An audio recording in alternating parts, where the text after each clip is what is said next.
소개받은 이명이라고 합니다. 저는 장애복지학을 전공했지만 한국 와서 연구는 주로 지방정부와 인권에 대한 연구를 했고요.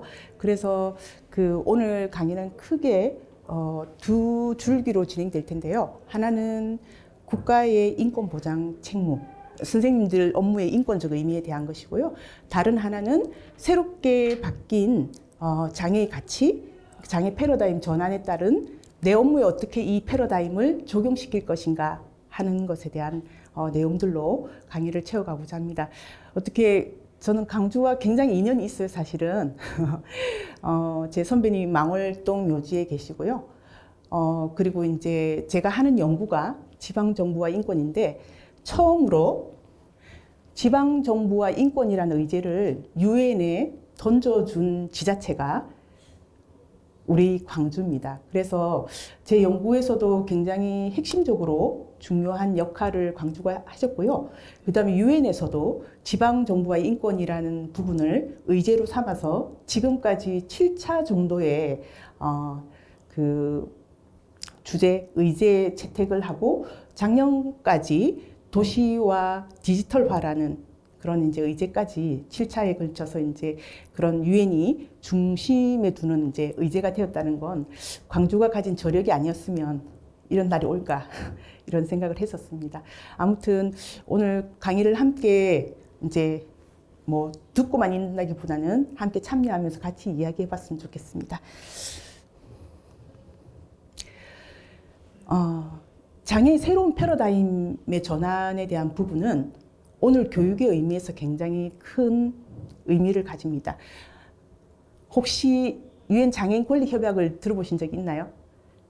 네, 2006년에 유엔에서 장애인 권리 협약이라는 협약을 채택했습니다. 그런데 저희 나라는 그 이후에 2008년 비준을 하면서 비준을 했다는 것은 어떤 의미일까요? 국내법의 효력을 가진다는 거잖아요. 그죠? 그래서 당사국의 의무를 가졌음에도 불구하고, 장애인 패러다임의 변화에 따른 정책 방향성을 아직 제대로 갖고 가지 못하고 있고요. 그래서 이제 오히려 역행하는 모습이 많이 보여서, 2022년 유엔 장애인 권리위원회가 저희 나라에 최종 견해 공고를 합니다. 이런 부분은 개선해야 된다고. 그 개선점의 한 가지가 이겁니다. 지금 제 정책을 지금 보시면 아시겠지만 특수학교가 지금 증대되고 있거든요. 특수학교가 증대되고 있고, 그 다음에 장애인 보호작업장, 근로사업장도 수가 늘어나고 있어요, 저희 나라는. 그리고 거주시설이 아직까지 지역사회에서의 자립적인 삶을 지향하는 그런 원칙적인 의미만 공유하고 있지, 아직 지역사회에서 살아가는 데 있어가지고 많은 미흡한 점들이 있습니다. 그런데 2008년에 비준을 했는데 지금 거의 20년이 다 돼가잖아요, 그죠? 그럼에도 불구하고 왜 이 나라는 경제적으로 잘 사는데 이 인권 패러다임의 흐름에 제대로 이렇게 가지 못하고 이렇게 거꾸로 가고 있을까라는 걸 유엔 장애인 권리위원회에서 생각을 했던 것 같아요. 그래서 이제 유엔 장애인 권리위원회가 이것은 광역 지자체, 그다음에 중앙의 보건복지부가 제대로 정책을 입안하지 못했다라고 생각을 했고요. 그 정책 입안자들이 유엔 장애인 권리위원회가 권리 협약이 지향하는 인권의 패러다임을 제대로 이해하지 못했다고 생각하는 것 같아요. 그뿐만 아니라 판사, 검사, 교사, 의사, 그다음 보건복지 관계자, 그다음 장애인 관련 전문가들도 제대로 이해를 못했기 때문에 사회 전반적으로 이렇게 역행하는 모습을 보이지 않나 해서 이분들에 대한 강의를 교육을 하라는 것을 최종 견해 79개 중에 하나로 공고를 하게 됩니다. 그래서 오늘 이 자리는 그 공고를 광주광역시가 이행하는 그런 아주 뜻깊은 교육의 자리라고 할 수 있습니다. 그리고 한 가지 더는 79개 중에 가장 중요한 건데요.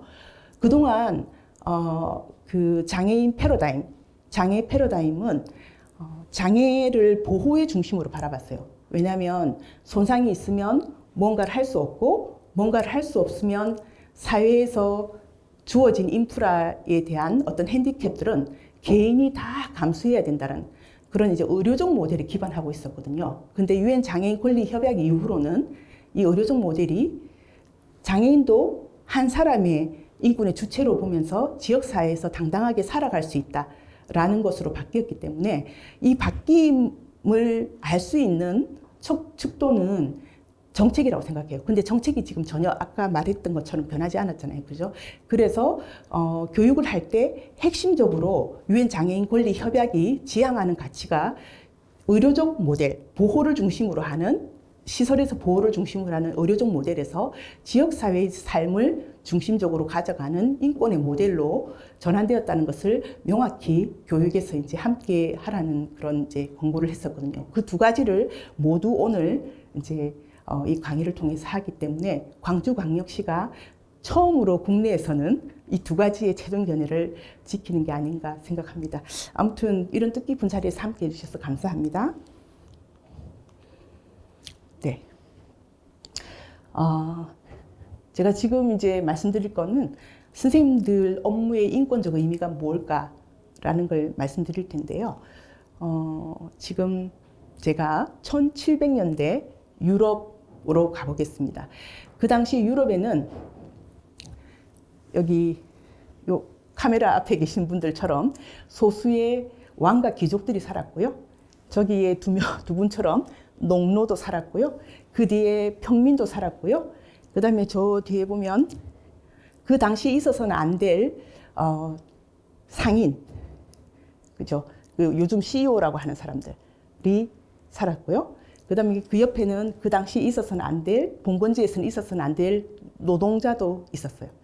자, 그런데 문제는 이제 여기 이 두 분처럼, 그 왕과 귀족들은 저 뒤에 CEO라는 사람들한테 세금을 굉장히 많이 걷었어요. 왜냐하면 그 당시가 산업혁명 초기였기 때문에 그 CEO들이 돈을 많이 벌었거든요. 근데 그 CEO들을 왕과 귀족들이 무시했어요. 그러니까 CEO들이 화가 나겠죠, 그죠? 그래서 저자들이 없는 자유와 평등, 박애가 넘치는 세상을 건설해야 돼. 라고 하면서 이제 혁명을 꿈꿔요. 근데 혁명은 선생님들도 아시겠지만 쪽수 싸움이잖아요. 그래서 이 두 분의 왕과 귀족을 뺀 나머지 분들을 모두 규합해서 우리가 주인이 되는 자유, 평등, 박애가 넘치는 세상을 건설하자고 하면서 이렇게 선동해가지고 결국 혁명은 성공했어요. 자, 그런데 혁명을 성공하고 나니까 저기 뒤에 CEO분께서 자기들만 시민이 된 거예요.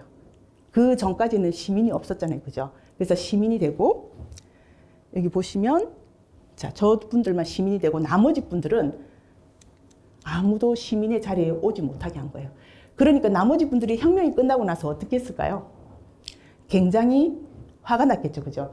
그래서 나머지 분들이 저 CEO를 이제 어떻게 왕과 귀족처럼 처단할까봐 CEO들이 겁났던 거예요. 그 당시에 부르주아들이라고 하는데 그 부르주아들이 그래서 자기 안전을 지키려고 누구를 소환하냐면 국가를 소환해요. 예. 국가야, 내가 너무 불안해. 나의 안전을 지켜줘. 시민인 나의 안전을 지켜줘. 시민이 아닌 애들이 나를 덮치려고 해. 그래서 처음으로 국가가 소환되면서 국가가 인권을 실체화하는 역할을 합니다. 그게 뭘까요? 시민의 인권 보장 책무입니다. 처음에는 안전권을 중심으로 되지만 국가가 점점 커질수록 교육권, 노동권, 이동권 이런 것들이 늘어난단 말이에요. 그래서 인권이 처음으로 실체화된 것은 시민과 국가가 등장하고 국가가 시민의 인권 보장 책무를 가지면서 인권이 실체화됩니다. 근데 우리는 자주 이러잖아요.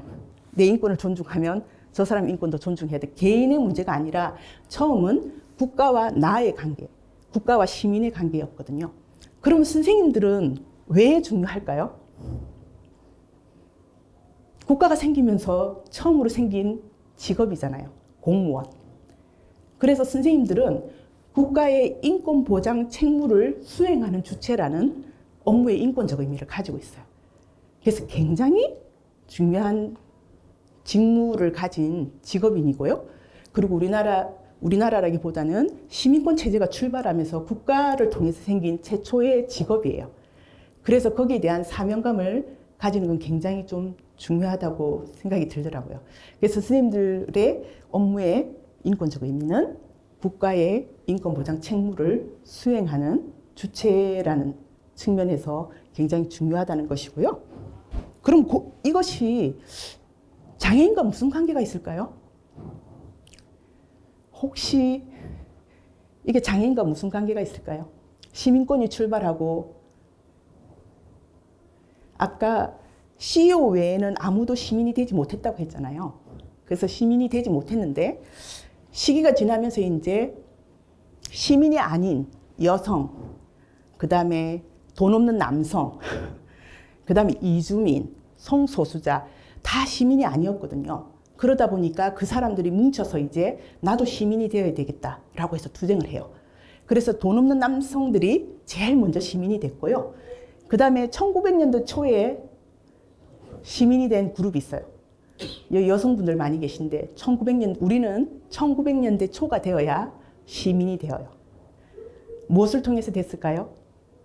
투표를 하면서 됐어요. 굉장히 불완전한 상태에서 시민이 됐고요.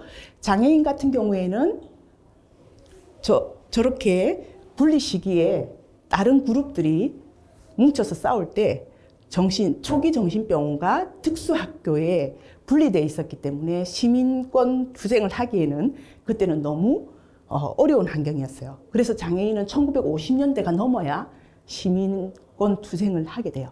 그래서 그때 당시에 처음으로 이동권 투쟁도 하기도 하고요. 나도 시민이 되고 싶다라고 해서 이제 운동을 펼치게 되거든요. 그래서 장애인은 한참 뒤인 60년대 이후가 되어야 실질적으로 시민이 돼요. 그러면 아직까지 시민이 되지 못한 그룹이 누가 있을까요? 노예요? 노예가 요즘 있긴 하나요? 노예가 만약에 있다면 노예도 시민이 안 된 사람이겠죠. 그죠? 노예가 아직 있다면. 자, 성소수자하고 미등록 외국인 노동자 같은 사람이 아직 시민이 되지 않았어요. 자, 왜 성소수자는 광주시에 주소지도 두고 있고 한국이란 대한민국의 국적도 두고 있는데 왜 우리가 시민이 되지 않았다고 할까요? 성소수자가 트랜스젠더로서 수술을 할 때 의료보험, 건강보험이 적용될까요? 자기 정체성에 맞는 보장이 전혀 되지 않아요. 사실 장애인도 마찬가지로 1950년대 이전에도 장애인은 주소지를 두고 있었어요. 주민등록지를. 그렇지만 시민이라고 하지 않는 이유는 장애인의 정체성에 맞는 보장을 받지 못했기 때문이에요. 근데 이젠 장애인의 정체성이 맞는 보장을 받고 있잖아요. 그죠? 그렇기 때문에 장애인은 시민이 되었다고 하지만 성소수자는 아직 시민이 되지 못한 거예요. 그렇다면, 자, 저기 안경 쓰신 분, 아까 노예 이야기 하신 분. 혹시, 재난지원금 있죠? 재난지원금을 우리가 불법 체류 노동자라고 하는 미등록 외국인 노동자에게 당연히 주어야 한다. yes 아니면 no. no. 왜 그럴까요?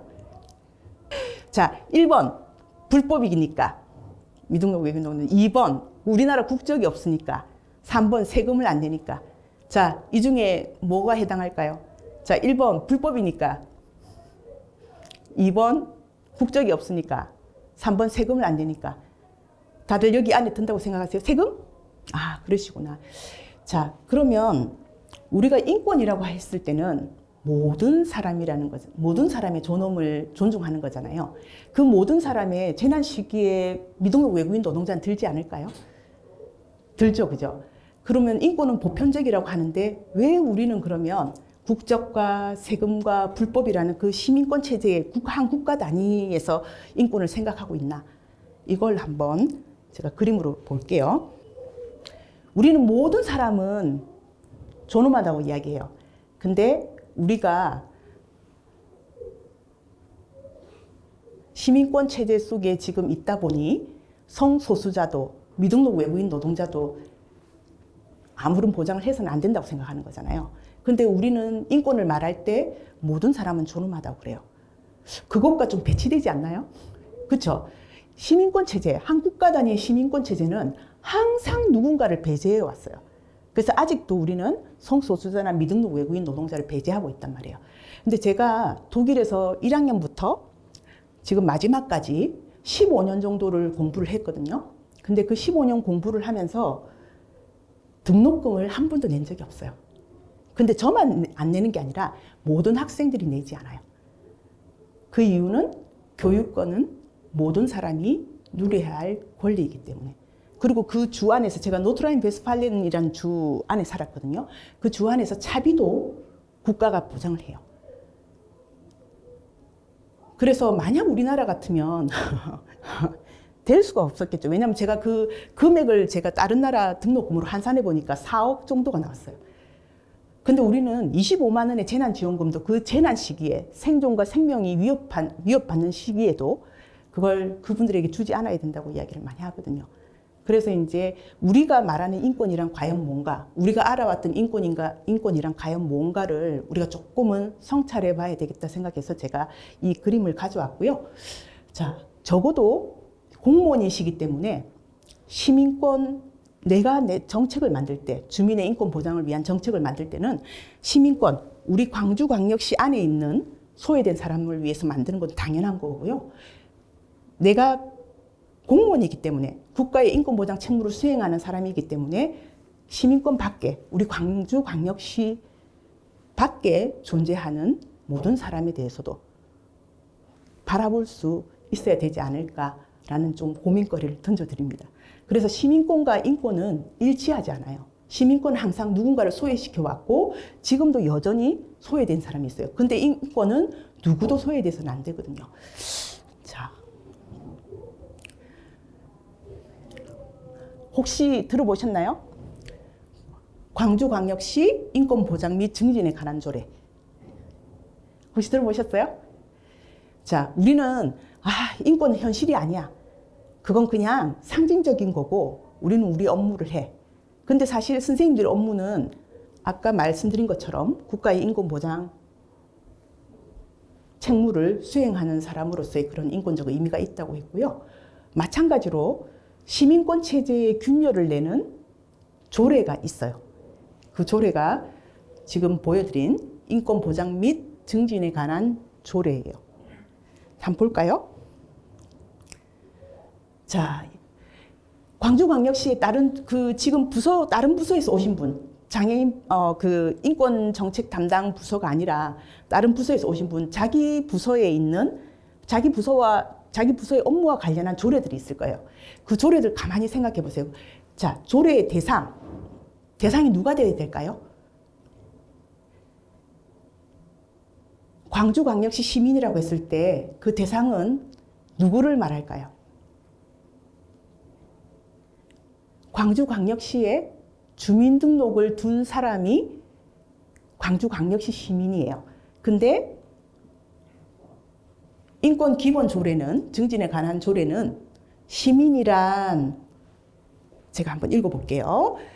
시민이란 광주광역시에 주소를 둔 사람, 그래서 아까 주민등록을 둔 사람, 그 다음에 거주를 목적으로 잠깐 체류하고 있는 사람, 그 다음에 시에 소재하는 사업장에서 노동하는 사람을 말한다. 그래서 광주광역시에 그 울타리 안에 있는 모든 사람을 지칭하는 거예요. 그래서 이제 바깥에 충청남도에서 집을 이제 거기 주소지를 두고 있지만 광주광역시에 조선대에서 공부하러 온 사람도 광주 시민이라고 부를 수 있어요.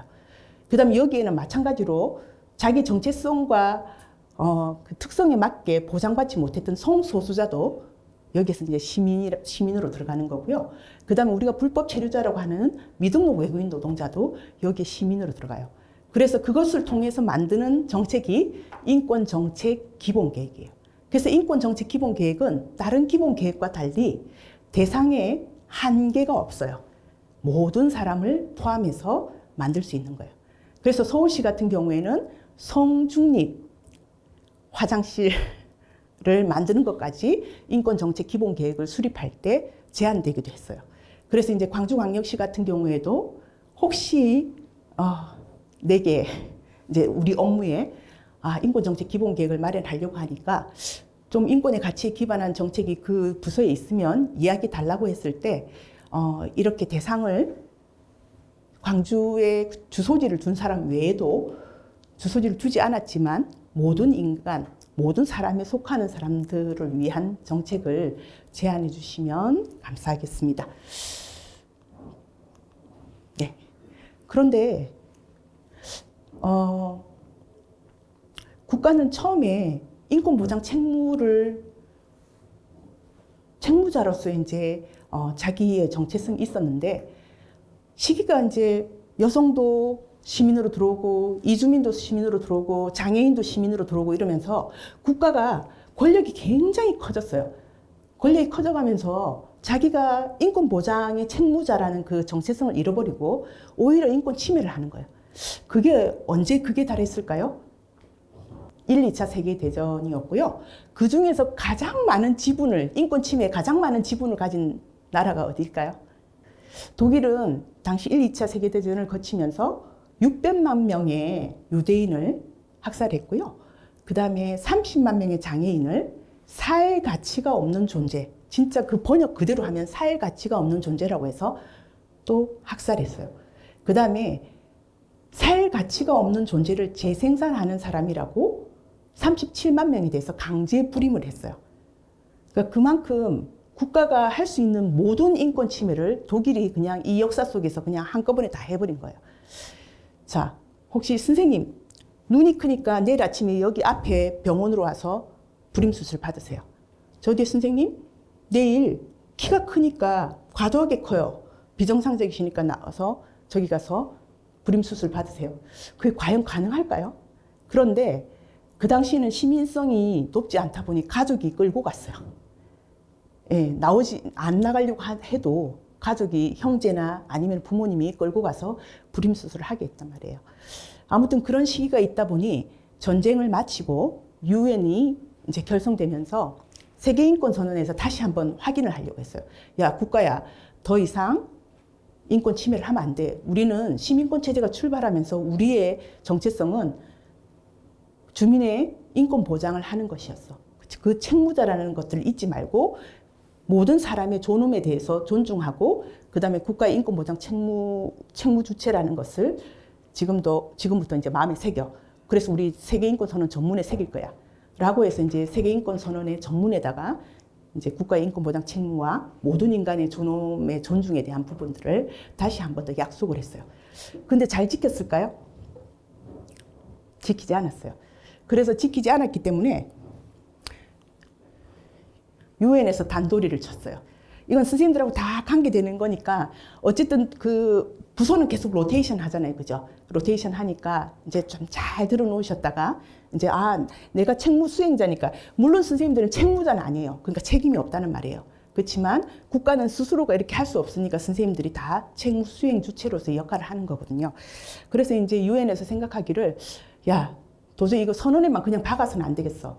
뭐가 책무인지를 명확히 설명해 줘야 되겠다라고 하면서 3대 책무를 설명을 해요. 그리고 이제 그 3대 책무를 이행할 것을 유엔에서 이제 권고를 하면서 존중과 보호, 충족이라는 책무를 줍니다. 자, 존중이라는 책무는 기존의 세계인권선언에서 말했던 것처럼 국가는 인권 침해를 해서는 안 돼. 그리고 인권 보장을 위해서 열심히 일해야 되고, 그리고 인권 침해를 하지 않도록 구제하고 예방하는 것들을 해야 된다는 가장 평범한 이제 그 책무이고요. 보호 책무는 선생님들의 위수탁을 주는 관계에서 굉장히 중요해요. 보호 책무는 원래 국가는 개인의 자유에 대해서 개입을 절대로 하면 안 돼요.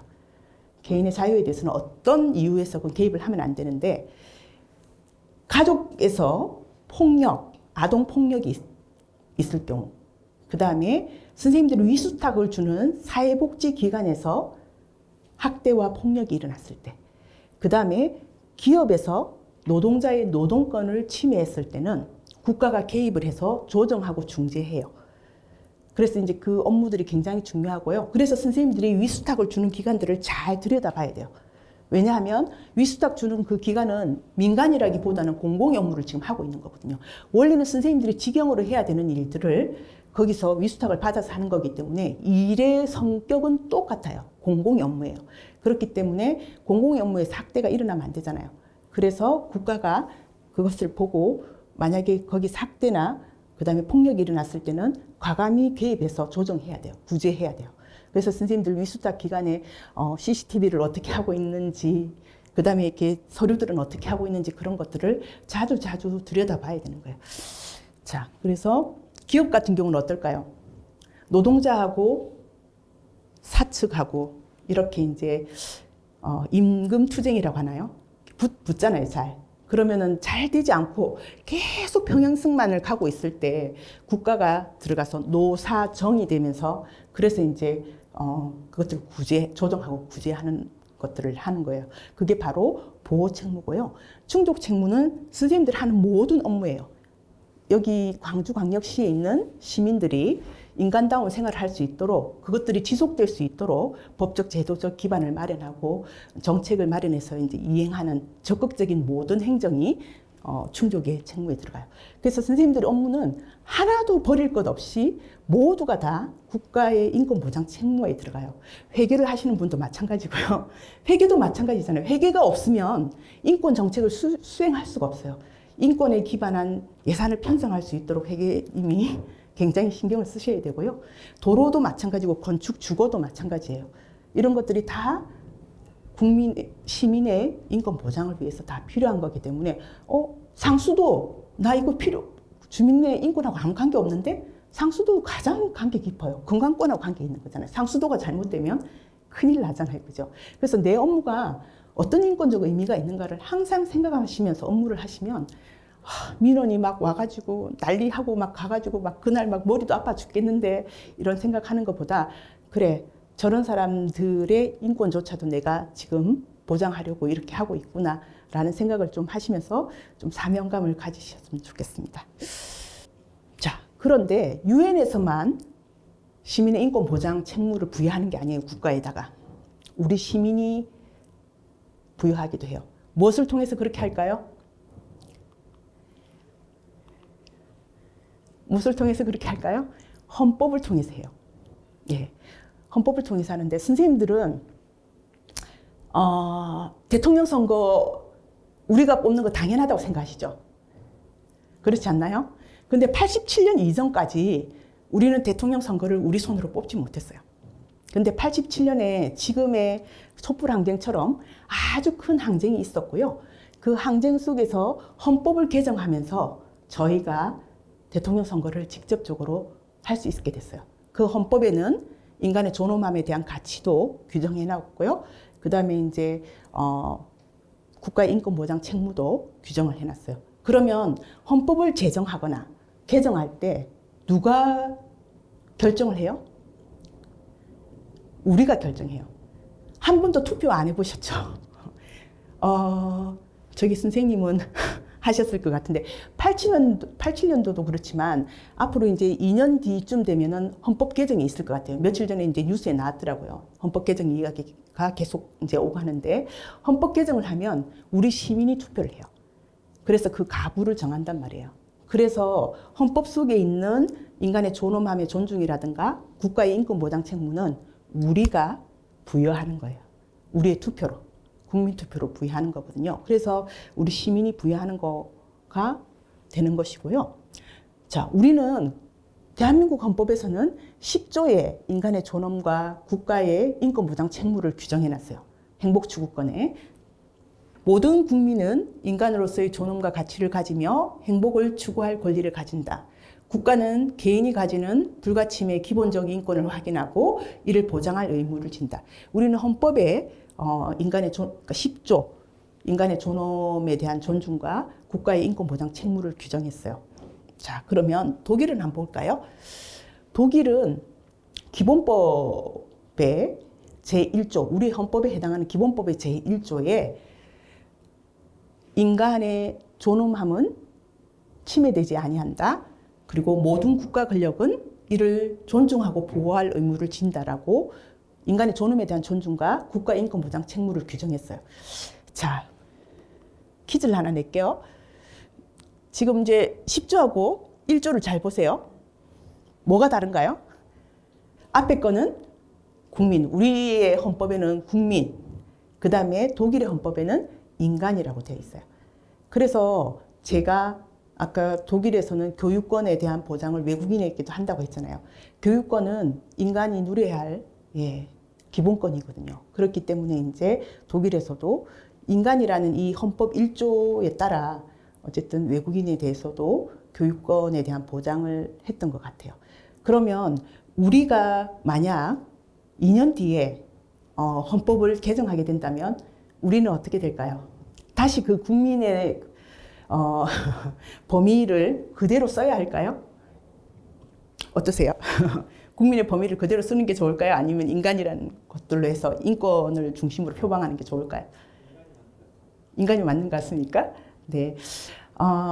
지금 우리의 1조는 뭔가요? 네. 대한민국은 민주공화국이다. 모든 권력은 국민으로부터 나온다. 이게 1910년대 바이마르 헌법의 1조거든요. 그러면 우리는 1910년대 시대 정신을 담은 헌법을 가지고 있어요.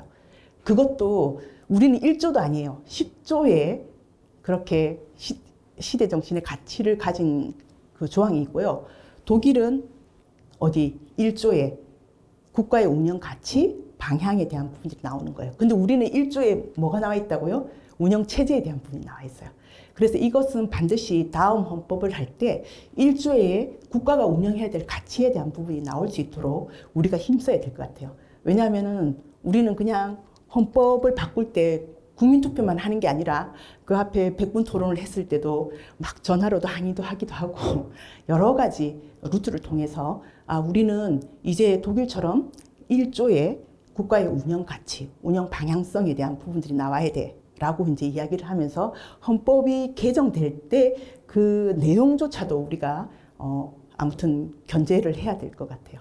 그래서 공무원, 특히 광주라는 제가 그냥 환상을 가지고 있는지 모르지만 광주의 시민성이 굉장히 있잖아요. 그죠? 시민성이 높고 이렇기 때문에 아마도 광주가 그 파열구를 아까 지방정부와 인권의 의지를 유엔에 과감히 던졌듯이 이제 그렇게 하지 않을까 굉장히 기대를 하고 있어요. 자, 그러면 내 업무의 인권적 의미는 이제 선생님들이 잘 확인하셨겠죠, 그죠? 평소에도 생각하고 계셨지만, 내 업무가 단순히 어떤 뭐 정책을 만들고, 그 다음에 예산을 짜고 이런 게 아니라 인권에 기반한 예산을 짜고, 그 다음에 이제 주민의 인권 보장을 위해서 정책을 만드는 거구나. 그리고 제도를 만드는 거구나. 라는 그런 의미가 있다는 것을 이제 확인하셨을 텐데요. 여기 모인 나는 그러면 누굴까요? 선생님들은 정체성이 두 개예요. 하나는 시민이기도 하고요. 하나는 국가의 인권 보장 책무를 수행하는 주체이기도 하고요. 그런데 제가 한 번씩 이런 직무교육을 가면 꼭 말씀하세요. 우리의 인권은 어디 있습니까? 그러면 그분은 여기 시민으로 와 있다는 거예요. 그것은 이제 권익교육이나 이런 곳에서 이제 이야기를 시민으로서 하셔야 되는 것이고, 직무교육으로서 인권교육을 받으러 오신 분은 내 직무의 인권적 의미를 확인하러 오시는 거잖아요. 그죠? 그래서 앞으로 만약에 어떤 분들이 여기에 인권교육을 하러 오셨을 때 그런 분이 혹시 내 인권은 도대체 어디 있는 겁니까? 오늘 민원 와가지고 죽겠습니다. 뭐 이런 것들은 이게 내가 시민으로서 와 있는 교육이 아니라 내가 직무자로서 와 있는 거기 때문에 그거는 다른 곳에서 해결을 해야 되는구나. 제도적으로. 하여튼 그렇게 이제 생각할 수 있었으면 좋겠고요. 자, 그래서 내 업무의 인권적 의미 같은 경우에는 오늘은 이제 장애인 복지와 관련되어 있기 때문에 선생님들이 위수탁을 언제든 선생님들은 위수탁을 주는 그 부서로 가실 수 있어요. 장애인 복지과나 노인 복지과, 아동 복지과로 가실 수 있으니까 자, 이건 좀 잘 보시면 좋겠어요. 자, 국가 및 지방 정부에서 근무하시는 분들은 주민의 인권 보장 책무를 수행하시는 분으로 계시는 거고요. 거기서 사실은 지금의 사회복지 업무는 사회권을 실현하려고 하는 업무이기 때문에 사실은 직영을 해야 돼요. 근데 직영을 할 만큼 전문성이 없고 인원이 부족하기 때문에 지금 위수탁을 주시는 거란 말이에요. 그럼 그 위수탁을 주시는 곳은 그냥 민간 기관이 아니라 공공의 업무를 하는 곳이에요. 그래서 장애인 복지 현장 같은 경우에도 주민의 인권 보장 책무를 수행하는 곳이고요. 그 주민은 누구예요? 장애인이 되는 거예요. 근데 가면 서비스라고 그래요. 자신들이 하는 일에 대해서 서비스라고 그러고 오는 사람에 대해서는 클리엔트라고 이야기해요. 이용자라고 이야기해요. 그러면 앞으로 이제 지금 위수탁을 주는 이 공공의 업무라는 빨대를 가지고 있는 상황에서는 서비스와 이용자 클리엔트는 맞지 않아요. 그래서 이제 그분들에게도 당신의 업무는 단순한 위수탁의 어떤 서비스를 국가가 당신한테 하라고 한 게 아니라 공공의 업무를 당신에게 위임한 경우고, 그렇기 때문에 당신의 업무는 서비스가 아니고 주민의 인권 보장을 수행하는 업무라고 이제 말씀을 해주셔야 되고요. 그래서 장애인 같은 경우에도 이제는 클리엔트나 이용자가 아니고 권리 주체 아니면 인권의 주체라고 돼야 되는 거죠. 주민이 돼야 되는 거죠. 그래서 조금 지금 과도기라 제가 사회복지기관에 가서 그렇게 이야기하면 아니 우리 업무가 왜 공공의 업무냐고 막 말씀을 하세요. 근데 위수탁으로 지금 공공의 업무를 하고 있지 않느냐 하면은 그 이해가 굉장히 많이 떨어지셔요. 그랬으니까 위수탁을 주시는 선생님들께서 그분들에게 이 업무가 어떤 것인지를 굉장히 많이 이해하도록 설득하셔야 될 것 같아요. 그래서 앞으로 이제 하나의 과업이 더 주어지겠죠, 그죠? 나뿐만 아니라 내가 위수탁을 주는 그 업무조차도 국가의 인권보장 책무를 수행하는 업무고, 특히 장애인 같은 경우에는 이제 사회복지 영역에서 서비스로 통했지만 이제 지방정부에서 사회권을 실현한 그런 이제 의미가 있기 때문에 그것이 서비스나 뭐 이용자에게 주는 어떤 뭐 혜택이 아니라 그것은 국가의 인권보장 책무의 내용이라는 것을 명확히 해주셔야 될 것 같아요. 네, 지금 이제 이 그림 보이시죠? 위수탁이 생각보다 많아요. 위수탁이 생각보다 이제 제가 다녀보면은 대부분이 위수탁으로 지금 진행되고 있거든요. 그래서 그 업무들이 사실은 국가의 인권보장 책무의 질을 가질 만큼 그렇게 이제 수행되지 못하고 있는 경우도 많고요. 예를 들면 그 사회복지기관, 장애인이 있는 사회복지기관의 CCTV 같은 경우에 굉장히 많이 설치되어 있어요. 근데 옛날에는 CCTV가 많이 설치되고 있고 적게 설치되어 있고가 문제였어요. 많이 되어 있으면 인권적이지 않다라고 했는데 지금은 그 숫자와 관계없어요. 숫자와 관계없이 그것이 사생활 영역을 비추느냐 아니면은 그냥 이제 그 학대나 이런 폭력을 예방하기 위해서 되어 있느냐, 그 목적에 정확하게 지금 설치되어 있는지를 봐야 되고요. 나머지 한 가지는 모니터링하는 그 모니터는 반드시 폐쇄된 공간에서 한 사람만이 그걸 관리해야 돼요. 그걸 막 복도에도 내놓은 경우도 많고요. 사무실에 그냥 오픈되어 있는 경우, 그러니까 이렇게 걸어 놓는 경우도 많아요. 그래서 이제 그런 경우들이 있을지 모르니까 어쨌든 선생님들이 그 부분에 있어서 이제 위수탁 그 기관과의 어떤 긴밀한 관계를 유지하면서 이 업무는 국가의 인권보장 책무를 수행하는 업무라는 것을 굉장히 이제 강조하시면서 계속 이렇게 관리하셔야 될 것 같아요. 네, 이제 두 번째는 우리가 이제 앞에 내 업무의 인권적 의미를 살펴봤잖아요, 그죠? 그러면 이제 인권적 의미를 살펴보고 나서 그럼 내 업무는 어떤 가치에서 지금 적용을 해서 해야 될까? 이런 것들 조금 이야기해 보려고 합니다. 제가 이거는 장애와 관계없이 제가 한 가지 말씀을 드리려고 하는데요. 제가 인권정책 기본계획 수립을 주로 하다 보니 도대체 인권정책이란 뭘까? 이걸 이제 이번에 제가 이 말을 안 드리려고 했는데 오늘 어떤 분이 꼭 부탁하셨어요. 이제 그 여기 사시는 주민분께서 한 번만 광주시에 그게 공무원들 계시면 한 번만 이야기해 달라고. 물론 힘든 줄은 알지만 제가 아침에는 그 광주시 인권위원들 교육이 있었거든요. 거기 가서 이제 제가 말씀드렸는데, 인권정책이라는 것은 가치도 인권적이어야 되지만 그 과정과 방법도 인권적이어야 돼요. 그래서 이제 예를 들자면 발달장애인의 정책을 이제 만들었는데 그걸 수행하는 방법이, 이 사람이 신청하는 방법이 너무 어려웠을 때는 어떻게 될까요? 이 사람은 자동적으로 못하게 돼요. 그건 차별이나 마찬가지예요. 과정도 굉장히 방법이 쉽게 이미지화도 해야 되고요. 그 사람에 맞게 인권적으로 어떤 방법들을 자꾸 구현해 가는 게 인권 정책이거든요. 그런데 이번에 이제 소비 쿠폰에 대한 이야기를 조금 하려고 해요. 소비 쿠폰은 그 가치로는 주민의 인권 보장을 하기 위해서 정말 지금 힘든 자영업자나 아니면 소비를 진작시켜서 이제 모두가 함께 조금 숨통을 트이게 하려는 그런 인권적 가치가 있었어요. 그런데 방법적으로 어땠을까요? 낙인을 찍는 거잖아요. 색깔을 달리해서.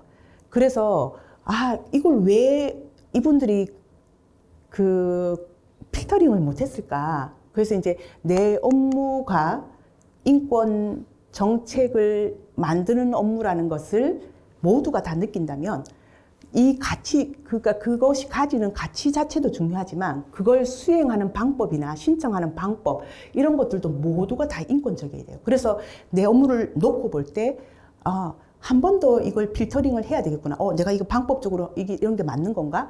낙인을 찍는 이 색깔들이 이게 맞는 건가? 라는 것을 누구 한 명이라도 이렇게 계속 그 위로 자꾸 이제 보고가 올라갔을 거 아니에요.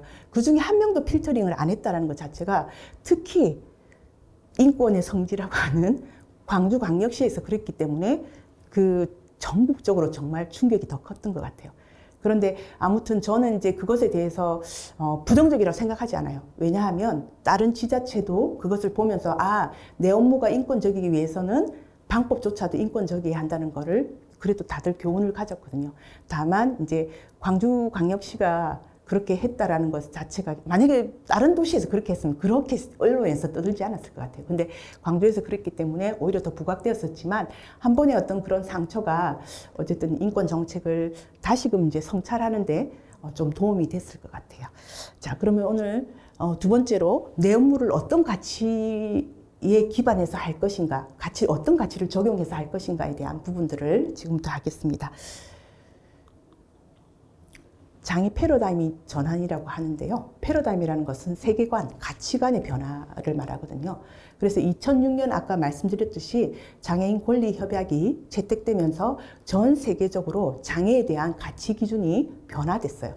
자, 그 변화는 지금 그 2006년 장애인 권리 협약 이후로 물론 우리나라는 2008년 비준을 했어요. 비준을 했기 때문에 우리는 당사국으로서 이것을 협약을 이행할 의무를 가지고요. 그렇기 때문에 유엔 장애인 권리위원회의 최종 견해 권고를 우리는 당연히 이행을 해야 되거든요. 근데 그 가치 기준이 이제 복지의 관점, 보호의 관점에서 인권의 관점으로 바뀌었어요. 그러면 지금까지 복지의 관점에서 있었던 복지의 역에 내려놓고 우리가 인권의 역으로 출발해야 되는 택배 박스, 이거 한번 찾아볼까요? 이 중에 복지역에 남겨둬야 될 것들이 있어요. 네, 아까 나왔던 것들도 있었잖아요. 그죠? 지금까지는 장애인을 이용자 클리엔트라고 했지만 인권의 주체로서 이제 생각해야 된다는 것도 있었고요. 자, 어떤 것들이 있을까요? 여기 안에. 복지역에 남겨두고 인권의 역에는 가져가면 안 되는 거. 여기 아마 찾아보시면 있을 거예요. 서비스 어때요? 이거 가져갈 수 있어요? 국가의 인권보장 책무로 서비스인가요? 시행과 배려인가요? 아니죠. 그러니까 서비스도 복지역에 남겨둬야 돼요. 자, 서비스를 남겨야 된다는 말은 이용자도 남겨야 돼요. 클리엔트란 말이죠. 고객이란 말이잖아요. 국가한테는 고객이 없어요. 그래서 기업에는 고객이 있지만 국가한테는 시민이 있어요. 시민. 자기가 인권 보장을 해야 되는 시민이 있는 거고요. 그래서 이용자도 남겨야 돼요. 복지역에. 자, 그 다음에 또 하나가 있어요. 신청주의. 자, 원래 인권은 어떻게 해야 돼요? 보편적으로 해야 되는 거잖아요. 그죠? 그래서 신청주의, 복지역에 남겨야 돼요. 그 다음에 국가가 하는 행위는 인권 보장 책무인데 시혜와 배려가 돼 있잖아요. 그죠? 저것도 여기 복지역에 남겨두고 가야 돼요. 그 다음 또 뭐가 있을까요? 우리가 말하는 시설도 복지역에 남겨야 되겠죠. 그죠? 시설도 복지역에 남겨야 되고요. 그 다음에 돌봄의 반은 요즘 이제 패러다임 바뀌어가지고 옛날 보호 중심의 돌봄, 시설에서 보호 중심의 돌봄은 복지역에 남겨야 돼요. 그런데 지역사회에서 상호 돌봄이라는 게 요즘 생기고 있어요. 그래서 그 상호 돌봄이라는 것은 가지고 가야 돼요. 인권역에. 그래서 이제 지금 남겨둬야 할 것은 서비스, 이용자, 그 다음에 신청주의, 시혜와 배려, 그 다음에 돌봄의 반, 그죠? 돌봄의 반을 남겨두고 우리가 이제 인권역으로 떠나야 돼요. 자, 이거는 그림을 보지 마세요. 너무 어지럽죠, 그죠? 아까 독일에서 1, 2차 세계대전을 거치면서 장애인을 30만 명을 살 가치가 없는 존재라고 해서 학살했다고 했잖아요. 그죠? 37만 명에 대해서 살 가치가 없는 존재를 재생산하는 존재라는 의미에서 강제 불임을 했다고 했어요. 그래서 1, 2차 세계대전을 딱 지나고 오니까 사람들한테 현타가 온 거예요. 왜 우리가 이렇게 그냥 장애인을 무지막지하게 죽이고 이렇게 강제 불임을 시켰지? 이런 고민을 하게 된 거예요. 그래서 이제 그때 제일 처음으로 고민을 한 그룹들이 의료계에 종사하시는 분들과 그다음 자연과학자들이었어요. 그래서 자연과학자들이 야, 우리가 그렇게 죽인 건 장애를 잘 몰라서 그랬던 것 같아. 그 장애를 잘 알아봐야 되겠어. 라고 하면서 이제 장애에 대해서 연구를 하게 됐어요. 장애 도대체 원인이 뭘까? 라고 연구를 하게 되니까 이분들의 직업적 특성상 신체를 보는 거예요. 그래서 이제 장애는 보니까 청각, 시각, 그다음 심리적, 신체적 손상이야. 그래서 그런 신체적 손상이 있으면 뭘 못한다고요? 어떤 것들을 이동할 수 없어, 일할 수 없어, 학습할 수 없어. 불능이 돼, 디서빌리티가 돼. 그러고 나면 자기가 그렇게 된 상태니까 사회에서 주어지는 사회적 핸디캡, 장벽들은 다 자기가 견뎌야 돼. 자, 이게 의료적 모델의 논리예요. 이걸 누가 제일 좋아할까요? 국가가 제일 좋아해요. 왜냐하면 이건 개인의 책임으로 돌리는 거거든요. 가족의 비극으로 끝나요. 그래서 국가는 의료적 모델이 국가로 봤을 때는 주류 모델이에요. 우리나라도 장애인 복지법이나 그다음에 심지어 장애인 차별금지법조차도 의료적 모델에 대해서 장애 개념이 정해져 있어요. 좀 신기하죠, 그죠? 그래서 지금까지 주류 모델이었고요. 이 주류 모델들은 우리가 생각하는 일반인이라고 부른다든가 장애가 없는 사람을 야, 정상이야, 비정상 이런 걸 가른다든가 이런 게 다 의료적 모델에서 나오는 거고요. 유일하게 장애가 있으면 절대 손상이 있으면 어떤 걸 못하게 되는 장애가 되고 그 장애가 되면 그걸 극복할 수 절대 없는데 유일하게 극복하는 방법은 개인이 그 장애를 극복하는 거예요. 그래서 팔다리가 없어도 뭐 수영 선수가 돼가지고 막 하는 것들 나오잖아요. 그죠? 근데 그건 어떤 장애인에게도 다 해당되는 건가요? 죽을 똥 살 똥 해야 되는 거예요. 그렇기 때문에 장애 극복 패러다임은 절대 해답이 될 수 없어요. 누군가 한 사람, 잘하는 사람 때문에 다른 사람 다 불행하게 만들거든요. 그래서 이제 장애 극복 패러다임이라는 아주 이제 좋지 않은 가치를 이제 확산하게 되고요. 네. 그래서 이제 이 사람들은 뭔가 할 수 없는 사람들이니까 치료를 해야 된다거나 돌봄을 해야 된다거나 보호를 해야 되거나 재활을 해야 돼요. 근데 국가로 봐서는 이 사람들이 개인이 막 집에 있으면서 막 뭐 범죄가 생기거나 이렇잖아요. 그죠? 효율적으로 관리하기 위해서는 국가가 어떻게 해야 될까요? 시설에 격리하는 거예요. 그래서 의료적 모델의 기착지는 시설이에요. 그래서 지금까지 우리나라가 우리나라뿐만 아니라 해외에서도 이제 의료적 모델이 추가되기 때문에 아직도 시설들이 많아요. 근데 선생님들은 시설은 거주시설만 시설로 생각하시죠? 아니에요. 특수학교도 시설이에요, 사실은. 왜냐하면 장애인들만 다니거든요. 그 다음에 장애인 보호작업장이나 근로사업장, 일하는 그 직업재활기관들도 다 시설이에요. 그 다음에 주간이용센터, 그것도 시설이고요. 장애인 종합복지관도 시설이에요. 그런 시설로 기착하게 돼 있어요. 그래서 이제 이 모델의 한계는 치료, 돌봄, 보호, 재활의 패러다임, 가치를 확산한다는 게 이 모델의 가장 핵심적인 한계예요. 자, 그러면 아까 이 모델은 개인 모델이라고 했잖아요. 그럼 국가의 책무성이나 이런 게 관철이 될까요? 안 돼요. 왜냐하면 이 사람들은 그냥 시민이 아니거든요. 예, 그렇기 때문에 국가가 제일 좋아할 수밖에 없고 예산을 적게 쓸 수 있는 가장 좋은 모델이기 때문에 아직까지 우리나라에서도 주류 모델로 가고 있어요. 자, 그럼 아까 말했듯이 의료적 모델은 절대로 개인이 극복하지 않은 한은 장애가 완화될 수가 없어요. 근데 우리는 개인이 극복하지 못해도 완화될 수 있는 방법들이 있잖아요. 어떤 방법이 있을까요? 장애를 완화시키는 방법. 시각장애인 같은 경우에는 노란 보도블록을 놓아주면 이동권, 그죠? 원래는 이동권에 장애가 있었지만 그 이동권을 완화해 줄 수 있는, 이동을 완화해 줄 수 있는 거예요. 이동에서 장애가 있는데. 자, 저기서 말하는 수어 통역 있으면 어때요? 뉴스를 읽을 때까지는 정보에 대한 접근성이 없었거든요. 청각장애인들은. 그런데 수어 통역이 나오면서 정보에 대한 장애가 완화되는 거예요. 그 다음에 지체장애인 같은 경우에는 저상버스나 뭐 KTX 휠체어 같은 것들이 지금까지의 장애를, 이동과 관련한 장애를 완화시켜줘요. 그래서 이제 그런 부분에 있어서 의료적 모델은 논리적으로도 한계를 가집니다.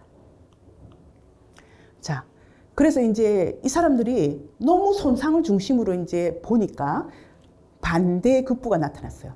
사회학자들이나 그다음에 그 장애인과 관련해서 활동가들, 사회적으로 활동하시는 분들이 야, 손상이란 장애랑 아무 관계가 없어. 관계가 없고 국가가 그 장애가 없는 사람을 중심으로 만들어 놓은 그 장벽들이 문제야. 라고 하면서 이제 사회적 모델을 이제 주창하게 되는 거거든요. 근데 선생님들 보시다시피 생물학적 손상이나 장애가 이렇게 연결이 안 되면 우리는 장벽을 찾을 수 있을까요? 예를 들면 선생님이, 저기 계신 선생님, 시각의 손상이 있어요. 자, 시각의 손상이 있는데 집에 있을 때는 아무 관계가 없어요. 그럼 선생님이 집 앞을 나서는 순간부터 어때요? 이동에 문제가 생기겠죠. 이동에 문제가 생기고 차도 못 타게 되고.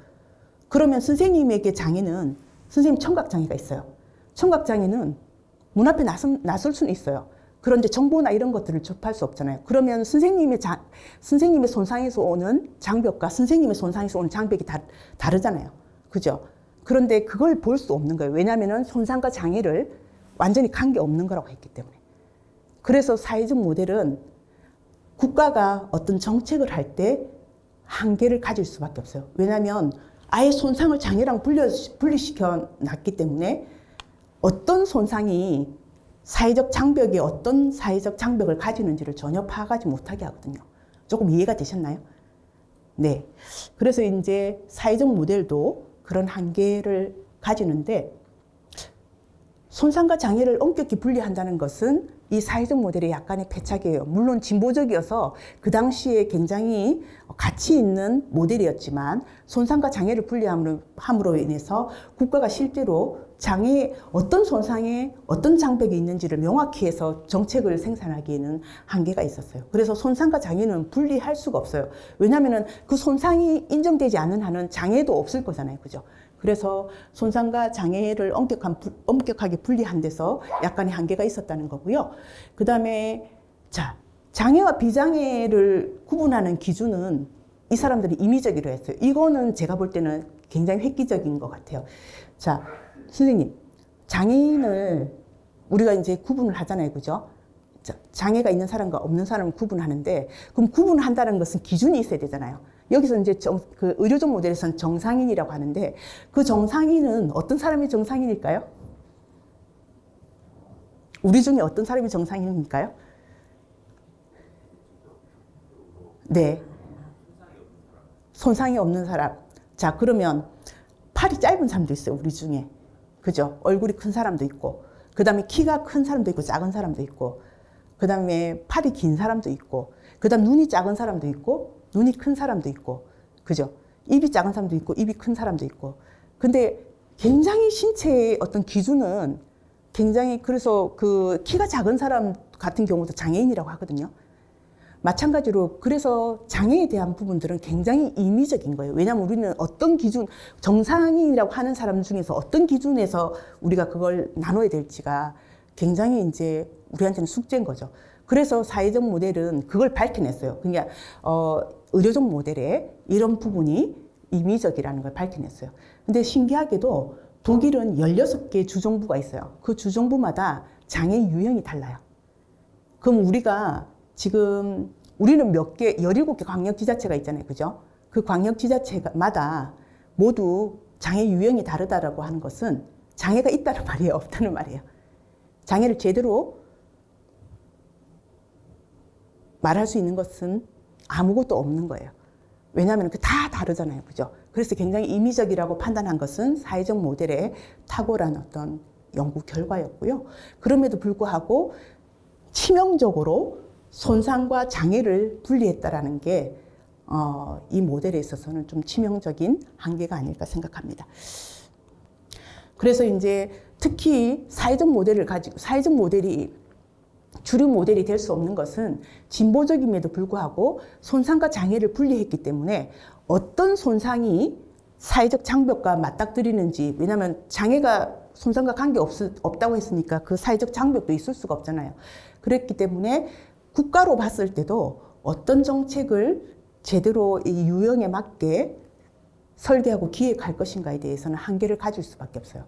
왜냐하면 손상 자체를 인정하지 않으니까요. 자, 그래서 이제 유엔 장애인 권리 협약에서 인권 모델을 주창하게 돼요. 인권 모델은 그 전에 이제 의료적 모델과 사회적 모델은 장애 원인을 중심으로 봤어요. 그래서 장애가 손상이냐 아니면 장애가 사회적 장벽이냐 그런 원인을 중심으로 봤는데 인권 모델은 사람을 중심으로 봐요. 사람을 중심으로 보는데 장애는 점진적으로 변화하는 개념이라는 것을 제일 먼저 강조를 해요. 그 강조를 하는 이유가 있어요. 선생님들 업무를 하시면서 장애 관련 정책을 만약에 생산하게 되잖아요. 그죠? 그러면 예를 들면 아까 말씀드렸듯이 이제 지금은 선형으로 많이 되어 있긴 하지만 시각장애인의 저명 보도블록이 있었잖아요. 그죠? 저명 보도블록이 있었을 땐 조금은 불편하지만 시각장애인의 이동권을 많이 향상시켰어요. 그런데 그것이 만약에 선형이 된다면 어떻겠어요? 더 많이 향상시키겠죠. 그죠? 그래서 장애는 이제 이 불능, 뭔가를 이동할 수 없는 것은 점진적으로 국가의 정책에 따라서 변할 수 있는 거예요. 그 다음에 또 주민들의 편견이나 낙인이 없으면 더 발전할 수 있겠죠. 왜냐하면 주민들이, 그러니까 제가 이렇게 언급하면 안 되지만 어떤 시에서 인권정책 기본계획을 수립하는데 그때 한 달 정도를 거기 내려가 있으면서 공무원들을 만났거든요. 만나면서 저녁하고 아침에 꼭 했던 일은 저상버스를 타고 출근하고 저상버스를 타고 퇴근하는 거였어요. 왜냐하면은 몇 명이나 혹시 탈까? 물론 교통약자들, 그러니까 그 아이차, 어린이 차를 뭐 가지고 오는 사람, 노인도 잘 타기 때문에 그걸로서 충분하기도 했지만 실제로 제일 먼저 저상버스를 정책적으로 이렇게 기획해 달라고 한 것은 장애인 그룹이었거든요. 그런데 제가 한 달 있었는데 한 명도 타지 않았어요. 왜일까를 생각해 봤는데 부산은 먼댕이라고 하는 언덕이 많아요. 그래서 그 리프트가 내릴 수 없어요.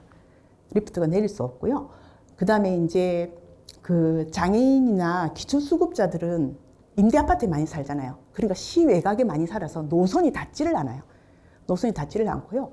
그날 제가 다른 당사자, 장애인, 신체 장애인 다른 당사자를 만났을 때 저한테 말씀하시는 게 자기가 그 먼댕이를 휠체어를 타고 위험한 데 내려와가지고 이제 저상버스가 서는 곳에 와서 실제로 타려고 했는데 아침에, 이 바쁜 아침에 우리 일하러 가는데 방해된다고 그냥 가버린 거예요. 그러면 거기에는 주민의 문제도 또 있는 거죠. 그러니까 주민이 안에서 세우지 마 이렇게 한대요. 왜냐하면 더 늦어지니까. 그래서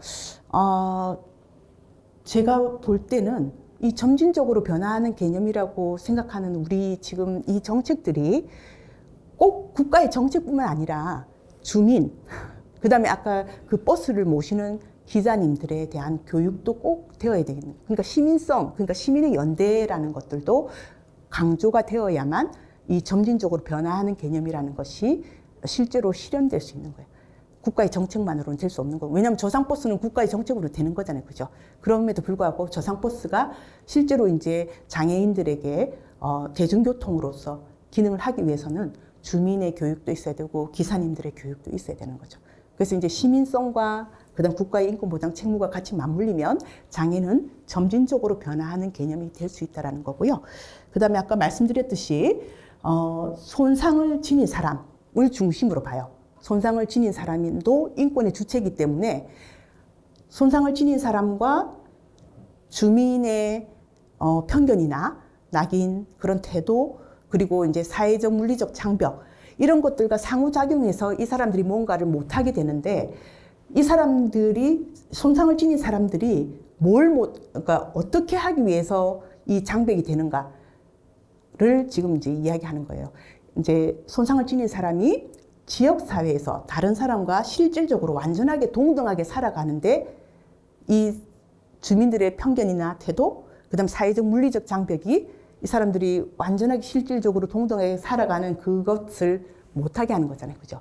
그게 장애라고 유엔 장애인 권리위원회에서는 이야기하는 거예요. 근데 집에만 앉아 있으면 아무 상관이 없어요. 손상을 지닌 사람. 그 손상을 지닌 사람 한 사람이 인간이에요. 근데 그 사람이 장애인이 된다라는 것은 뭔가 사회적 자기가 실질적으로 우리 그러니까는 사회에 나가서 내가 결정해서 그냥 이동할 수 있고 살아가는 이 사람들과 실질적으로 동등하게 자기들도 그렇게 살아가는 데 있어서 방해가 되는 주민들의 편견이나 태도, 그 다음에 이제 물리적 환경 이런 것들이 있기 때문에 이 사람들이 장애가 되는 거잖아요. 그러니까 비로소 손상을 지닌 사람이 장애가 되는 거예요. 그래서 이제 이 상호 관계를 잘 이제 파악을 해서 유엔 장애인 권리 협약은 실질적으로 이 주체들이 지역 사회에서 살아가는 것을 굉장히 강조하고 있어요. 그러려면 주민의 편견도 없어야 되고 뭐도 없어야 될까요? 사회적 물리적 장벽도 없어야 돼요. 그 사회적 물리적 장벽을 없애는 것에 있어서는 선생님들의 정책, 만들어내는 정책이 이제 중요하고요. 그 다음에 주민들의 편견이나 그런 낙인을 찍는 태도 이런 것들이 없어지기 위해서는 인권 전담 부서에서 인권 교육을 많이 해야 되겠죠, 그죠? 그래서 시민성, 시민의 연대성을 그러니까 향상시키기 위해서 노력해야 되는 것이고요. 자, 그러면 이제 독일하고 한번 비교를 해볼까요? 유엔 장애인 권리 협약 이후에 독일은 국가 추진 계획을 바로 수립을 해요. 근데 독일은 신기하게도 저희와 똑같은 2008년에 비준 동의를 하거든요. 유엔 장애인 권리 협약에 대해 비준 동의를 하고요. 그럼에도 불구하고 우리나라는 이제 내 갈 길 간다라고 하고 있고 독일은 유엔 장애인 권리 협약 이행을 위한 국가 추진 계획을 세웠어요. 그래서 이제 16개 주의 학교법들을 개정해서 특수학교를 차츰차츰 없애는 그런 이제 법도 개정을 하게 됐고요. 그 다음에 장애인 작업장이나 이런 것들을 장애인과 비장애인이 함께하는 포용적 기업으로 전환을 하고 있어요. 그리고 거주시설도 이제 아주 빠르게 지금 이제 해체를 해서 지역사회에서 그분들이 살아가도록 하고 있어요. 자, 그 독일에서 정의하는 장애인은 제가 방금 말씀드렸던 것 같이 사회복지법 정 9건이 장애인과 관련된 거예요. 장애인은 장기적인 신체적, 정신적, 지적 또는 감각적 손상이 다양한 장벽과의 상호작용으로 인해서 완전하고 실질적으로 동등하게 사회에 참여하는 데 제약을 받을 수 있는 사람을 말한다. 그 다음에 이제 우리의 장애인 복지법은 장애인이란 신체적, 정신적 장애로 오랫동안 일상생활이나 사회생활에서 상당한 제약을 받는 사람을 말한다. 다르나요? 같나요? 다르죠, 그죠? 저기서 강조하고 있는 것은 완전하고 실질적으로 동등하게 사회에 참여하는 데 제약을 받는 거예요. 그러면 저기는 국가를 중심으로 바라봐요. 근데 여기는 장애가 있는 사람을 중심으로 바라봐요. 우리나라 거는. 아직까지 그렇기 때문에 이제 의료적 모델에 기반해서 이제 우리가 장애 개념을 정의하고 있기 때문에 우리도 하루빨리 유엔 장애인 권리 협약에 따라서 이제 독일처럼 사회적 제약을 받는 손상과 사회적 제약을 받는 사람으로서 이제 장애인을 정의해야 될 것 같아요. 그래서 스님들한테 말씀을 드렸고요. 그래서 이제 인권 모델이 주창되면서 강조되었던 것이 자기 결정권. 그래서 요즘에 제가 장애인 복지과나 이런 데 가서 자기 결정권이 요즘 왜 이렇게 중요한 거예요? 그러니까 트렌드예요. 그렇게 말씀하시더라고요. 그런 게 아니라 이제 장애인을 뭐로 바라봤다고요? 인권의 주체로 바라봤기 때문에 한 번도 물어보지 않았어요. 장애인에게 어디서 누구와 어떻게 살고 싶은지. 근데 이제 그렇게 묻기 시작했어요.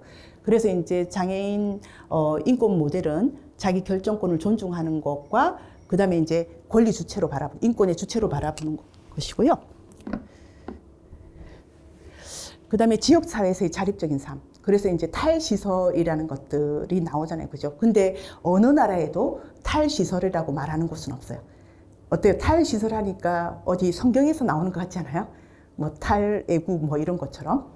엑소더스가 아니거든요. 왜냐하면 의료적 모델에서 그때 그 역사적이거나 가치적 상황에서 어쩔 수 없이 시설에 있었는데 그 시설에 있는 모든 사람들, 사회복지사나 시설 자체를 지옥이다. 좋은 시설이란 없다 이렇게 하는 것은 좀 맞지 않은 것 같고요. 지금의 다만 그 시설에 근무하시는 분들에게 지금의 패러다임, 지금의 인권 패러다임에서 당신들하고 같이 생활하고 있는 장애인 거주자들이 지역사회에서 인권의 주체로서 잘 살아갈 수 있도록 과도기적으로 자기 결정권을 행사하는 데 지원을 한다거나 여러 가지 이제 훈련이라든지 이런 것들을 지원해서 지역사회에서 살아갈 수 있도록 하는 역할, 지원하는 역할들을 하는 게 맞는 거라고 말씀을 해주시면 될 것 같고요.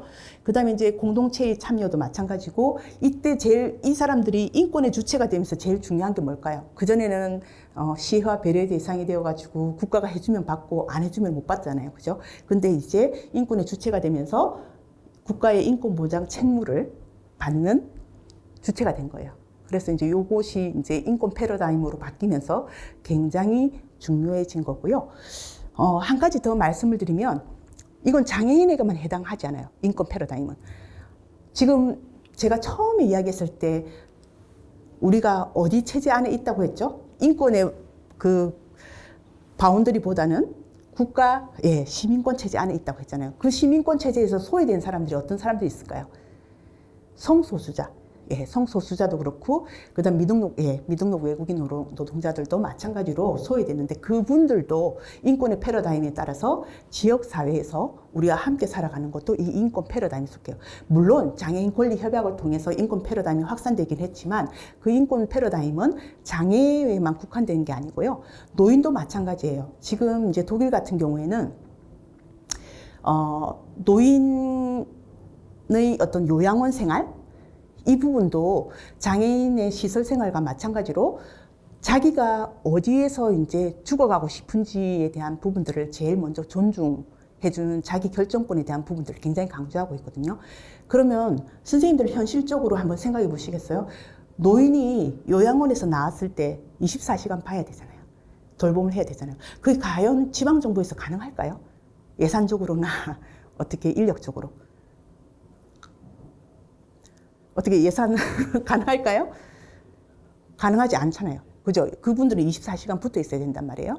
그래서 이제 독일 같은 경우에는 새로운 가족의 개념을 받아들였어요. 범위도 넓히고. 그래서 이제 지금 연방 사이트에 들어가면요. 연방 가족 그 청소년 여성부에 들어가면은 가족이란 해서 나와 있어요. 나온 거 보면 무지개 가족, 엄마 가족, 아빠 가족. 그 다음에 또 엄마 아빠가 있다가 나중에 다시 커밍아웃을 하고 난 뒤에 또 가족.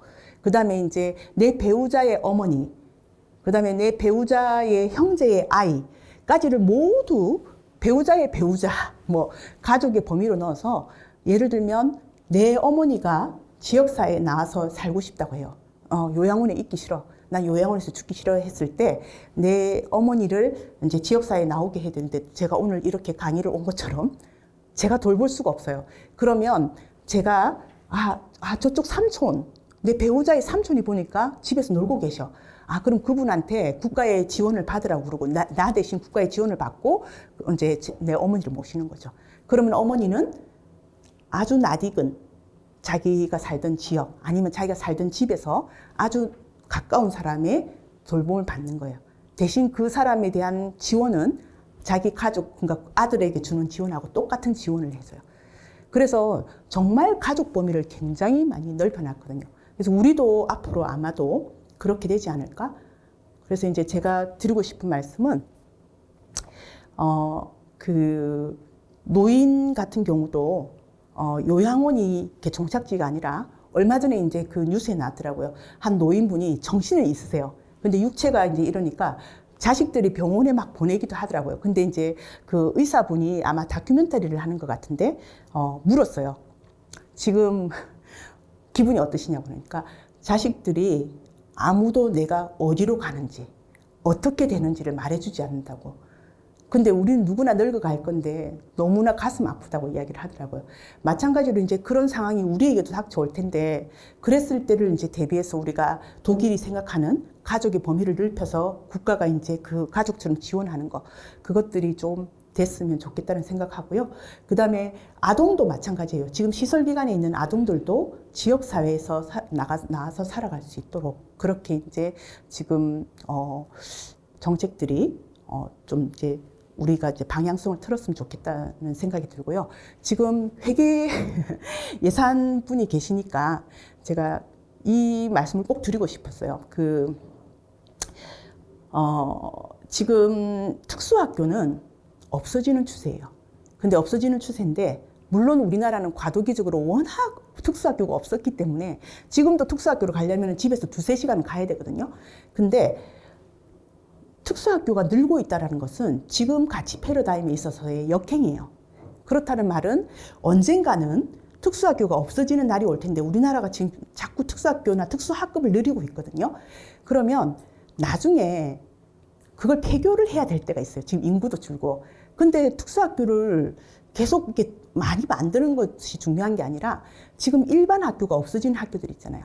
그런 학교들을 안에 내부만 조금만 수리하면 지금 특수학교로 이용할 수 있거든요. 근데 이제 새롭게 막 다른 새로운 지역에 특수학교를 무리를 해서 많이 짓는다는 게 저는 굉장히 안타까웠거든요. 그 예산적으로도 결국은 나중에 다 없애야 되는 것들인데, 그래서 이제 독일은 애초에 몇 개 주부터 지금 시작했는데, 학교법을 고쳐서 이번 해에 입학하는 학생이 졸업하는 순간부터 이 학교 폐교, 이렇게 해서 일반 학교로 가는 것으로 이렇게 지금 되고 있거든요. 그래서 어쨌든 지금 인권 패러다임으로 전환하는 과정에서는 우리나라 정책들이 계속 역행을 이렇게 하다 보면 세금이 그냥 길에 뿌려지는 거예요. 그래서 장기적으로 우리가 목표로 하는 것이 무엇인지를 명확히 하고, 거기에서 우리가 대안적으로 할 수 있는 여러 가지들을 세금을 최소한으로 쓰면서 그 우리 목적지로 갈 수 있도록 하는 그런 이제 좀 뭐라고 해야 되나, 그런 이제 그 패러다임 전환에 대한 이해, 이런 것들이 전 부서가 조금 있었으면 좋겠더라고요. 이건 장애에만 해당하는 게 아니거든요. 노인에게도 해당하고, 아동에게도 해당하고, 성소수자에게도 해당하고, 이주민에게도 해당돼요. 그래서 이제 어쨌든 그 예산에 있어서 잘 쓸 수 있는 그런 것 때문이라도 인권 패러다임에 대한 부분들을 좀 전 부서가 조금 공유를 했으면 좋겠다라는 생각이 들었어요.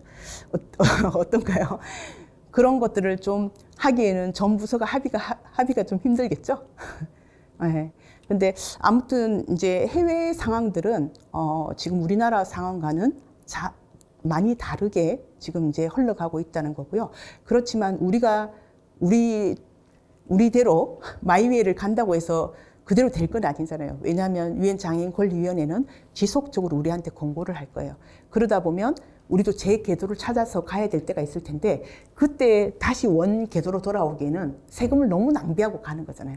그래서 이제 그런 생각이 들어서 제가 세금과 관련해서 이제 예산을 이제 기획하시는 분이니까 제가 한번 말씀을 드려봤어요. 그래서 장애인 복지과하고도 잘 이야기를 좀 해보시고요. 자,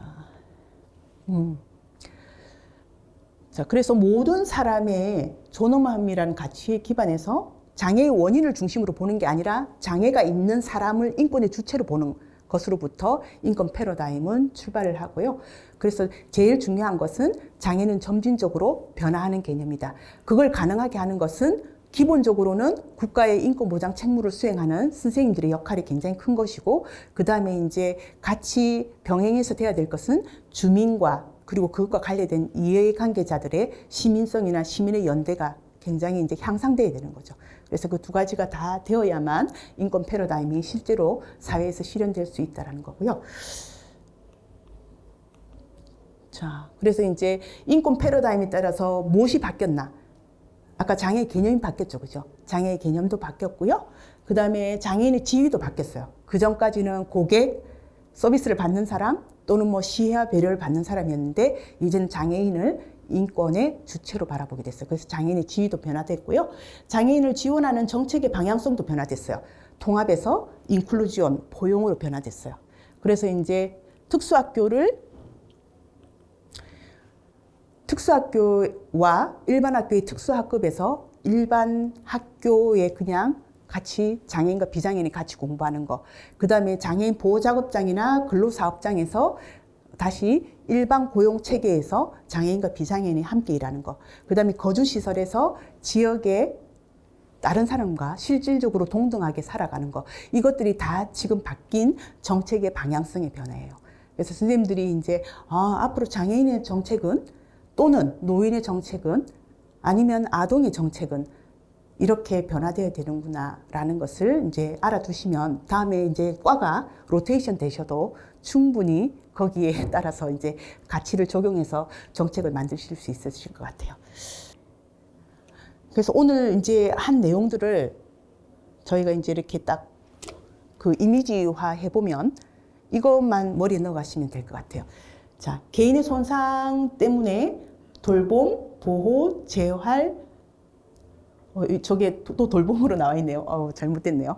돌봄, 보호, 재활, 치료의 패러다임. 치료의 패러다임은 국가가 효용성을 발휘해서 시설 격리라는 그런 기결점을 낳을 수밖에 없다고 이야기했고요. 자, 2006년 유엔 장애인 권리 협약 이후로는 자, 시설 장애인은 전체 장애인이 몇 프로나 될까요? 전체 장애인의 8.9%에서 10% 사이래요. 그게 정확하게 이제 지금 통계가 안 나왔어요. 근데 그 중에 85%가 발달 장애인이에요. 그렇다는 말은 대부분의 지체 장애인과 청각 장애인, 그러니까 뭐 그 시각 장애인들은 어디에 있다고요? 집에 있어요. 엄마랑 함께. 그리고 발달 장애인의 많은 숫자도 집에 가족들과 있단 말이에요. 그래서 시설 장애, 이 인권 패러다임은 시설 장애인의 지역 사회의 삶을 어떻게 이상적으로 지금 꿈꾸는 게 아니라 시설 장애인은 물론이고 재가 장애인, 그리고 이제 시설에 요양원에 있는, 요양병원에 있는 노인, 그 다음에 아동시설, 시설에 있는 아동, 그 다음에 지금까지 시민으로서 대우를 받지 못하고 숨어 있는 성소수자, 이런 모든 사람들이 지역사회에서 다른 사람과 실질적으로 완전하게 동등하게 살아가는 것이에요. 그래서 이제 지금 기존에 봤을 때는 시설 격리에 격리되어 있는 그 10%의 장애인만을 위해서 인권 패러다임이 있는 것인 줄 알지만 실제로는 그 외에 많은 사람들이 더 많은 비중을 차지합니다. 그래서 이제 나가면은 사실은 발달 장애인 나갔을 때 건축 주거가 이게 필요할까요? 신체 장애인 나갔을 때 건축 주거, 예를 들면 와상 장애인은 12층의 그 주거에는 있기가 곤란해요. 왜냐하면 뭐 루게릭이나 이런 병들은 지속적으로 병원을 다녀야 되는데 엘리베이터가 고장나면 이 사람들은 완전 끝이 나는 거예요. 그렇기 때문에 이제 주거나 건축에 대해서도 굉장히 신체 장애인 같은 신경을 써야 되고요. 그 다음에 이제 발달 장애인 같은 경우에는 쉬운 설명 언어 같은 거, 그 다음에 수어, 그 다음에 점자. 그래서 이제 쉬운 설명 언어 같은 경우에는 독일 같은 경우에 홈페이지 제가 꼭 말씀드리려고 했는데 홈페이지 그 디셀도프나 그 주정부 그다음에 뭐 연방정부의 홈페이지를 보면 상단바에 청각장애인을 위한 수어 통역이 있고요. 그다음에 시각장애인을 위한 여러 가지가 있어요. 생명 10가지 정도 기능이 있어가지고 다 볼 수 있게 글자를 크게 만든다든지 배경을 지운다든지 해서 10가지의 어떤 기능이 있고요. 그 다음에 쉬운 설명 언어가 있어요. 근데 쉬운 설명 언어는 처음에는 발달 장애인을 위해서만 만들어졌는데 나중에 보니까 난민으로 들어왔던 사람들, 이주민인데 독일어를 잘 모르는 사람들, 그런 사람들이 이제 그것을 보면서 정보를 보는 거예요. 홈페이지라는 것은 정책을 만들어 놓고 접근성을 누구한테나 주고 이런 건 아니잖아요. 지금 우리나라는 누구한테나 주는 게 아니에요. 그걸 읽을 수 있는 사람한테 준단 말이에요. 근데 이제 독일에는 그걸 읽을 수 있는 사람을 많이 만들기 위해서 상단바에 그런 것들을 만들고 있거든요. 그래서 이제 제가 저기 쉬운 설명 언어, 점자, 수어 이런 것들 지원하는 거. 그 다음에 이제 나오면은 노동과 고용이 있어야 지속 가능하게 지역사회에서 살아갈 수 있잖아요. 그죠? 그래서 이제 노동과 고용, 그 다음에 인식 제고, 아까 주민들 교육하는 거 인식 제고도 있어야 되고요. 그 다음에 심리적, 물리적 장벽 제고도 있어야 되고, 이동도 자유로워야 되고, 편의시설 접근성 같은 것들도 좋아야 되고요. 그래서 이제 결국 저런 사회를 만들기 위해서 인권 패러다임이 있는 거예요. 근데 오늘 인권 패러다임이 장애인 권리 협약을 통해서 이제 확산되었으니까 이건 장애인만 해당되는가? 라고 생각하시겠지만, 이제 앞으로 로테이션 돼서 갈 과들에서 이것들이 가치로 적용되어야 된다는 걸 이제 확실하게 조금 이해해 주셨으면 좋겠고요. 네. 유엔 장애인 권리 협약은 사실은 세계인권 선언이 있는데 유엔 장애인 권리 협약이 왜 따로 있을까요? 한 번도 생각 안 해보셨죠? 세계인권 선언이랑 유엔 장애인 권리 협약은 권리에 있어서는 똑같아요. 근데 예를 들자면 세계인권 선언이 하나의 주권 국가에서 누구나 이동이 자유롭다라고 했을 때 장애인에게는 그게 실현될 수 있을까요, 없을까요? 실현될 수 없어요. 왜냐하면 내가 장벽이 있으면 못 나가니까. 그래서 어떻게 하면 세계인권선언에 나왔던 그런 권리들이 장애인에게 잘 실현될 수 있을지 방법들을 쭉 설명해 놨어요. 그래서 조항마다 읽으면 사실은 그 장애인 복지과 선생님들이나 노인 복지과 선생님들이 아, 이거 내 업무에 적용하면 되겠다라는 것들이 굉장히 많아요. 그래서 이제 구조 접근성부터 그다음에 29조까지 이것들을 한번 꼼꼼하게 읽어보시면 아, 이게 내 업무에 적용할 것들이 굉장히 많고 아, 이런 가치 기준이 있기 때문에 아, 이렇게 지금 변화되고 있구나라는 걸 업무를 하시면서 알게 되실 것 같아요. 그래서 이제 치료와 보호라는 패러다임에서 인권 패러다임으로 전환한 최초의 그리고 어쩌면 마지막이 될 협약이고요. 우리나라는 2008년에 비준 동의를 했기 때문에 어떻다고요? 무조건 실현해야 돼요. 왜냐하면 헌법 6조에 그렇게 나와 있거든요. 국제협약을 비준했을 때 우리의 법적 효력과 똑같이 나와요. 똑같이 의무가 있다고.